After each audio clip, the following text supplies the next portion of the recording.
தலைவலி காலத்தோடு ஒரு பெண் வந்து நிற்கிறார். அப்படியா? அந்த பெண்ணிற்கு என்ன தோறுமோ தெரியவில்லையே, கேட்டாயா? கேட்டேன் மன்னவா, அதை பற்றி உங்களிடம் தான் கூற வேண்டும் என்று சொல்கிறார். அவர் உங்களிடம் நீதி கேட்டு வந்திருப்பதாக தெரிகிறது. நீதி கேட்டு வந்திருக்கிறாளா? சரி, அந்த பெண்ணை உள்ளே அனுப்பு. ஆகட்டும் அரசே.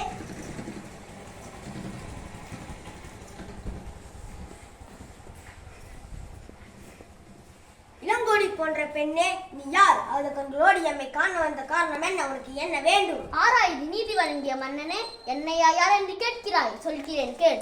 உலக வியக்கும் வண்ண ஒரு புறாவுக்காக தனது உடலே தந்த சிபிமன்னனை பற்றி நீ அறிவாயா? பசுவின் கன்றை தேர்காலால் ஏற்றிக்கொண்ட தன் மகனையும் அதே தேர்காலில் ஏற்றிக் கொன்றானே மணிநீதி சோழன், அவனை பற்றி அறிவாயா?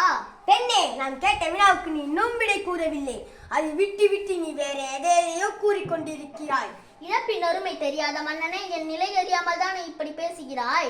நான் இதுவரை கூறிய பெருமை மிக்க சோழ மன்னர்கள் வந்த புகார் நகரமே எனது ஊர். அவ்வூரில் பழியில்லா சிறப்பினை உடைய புகழ்மிக்க மாசாத்துவன் என்பவரின் மகனாகிய கோவலன் என்பவனின் மனைவி. எனது பெயர் கண்ணகி. ஓ, இப்போது புரியுது. அந்த கல்வன் கோவலன் மனைவியா நீ? போதும் மன்னா, என் கணவனை பற்றி இகழ்வதற்கு உனக்கு என்ன தகுதி இருக்கிறது? ஊழ்வினை பயனால் உனது ஊருக்கு வந்து எனது கால் சிலம்பி விற்க வந்த என் கணவனை அநேகமாக கொண்டு விட்டாய். நீ செய்தது தகுமா? பெண்ணே, போதும் நிறுத்து. கல்வனை கொள்வது கொடுங்கோல் அன்று, அது ஏற்புடையதே அத்தியாரமாகும். இதை அனைவரும் அறிவார்களே, உனக்கு தெரியாதா என்ன? அறநெறி தவறிய மன்னனே, தவறித்தவர்களை தண்டித்தல் அறம் என்பதை நானும் அறிவேன். ஆனால் நீ கூறுவது போல என் கணவன் கல்வன் அல்லன். அவனிடம் இருந்த சிலம்பு அரசருக்குரிய சிலம்பென்று அச்சிலம்பு என்னுடையது. அதன் இணை சிலம்பு இதோ என்னிடம் உள்ளது. எனது கால் சிலம்பு பரல் மாணிக்க கற்களால் ஆனது. பெண்ணே, நீ சொல்வது உண்மை என்று அரசிக்குரிய சிலம்பின் பரல் முத்துக்களால் ஆனது.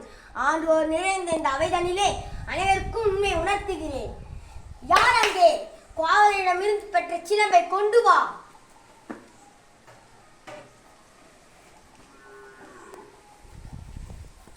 பெண்ணே, உன் கணவனிடமிருந்து பெற்ற சிலம்பு. மாணிக்கங்கள்.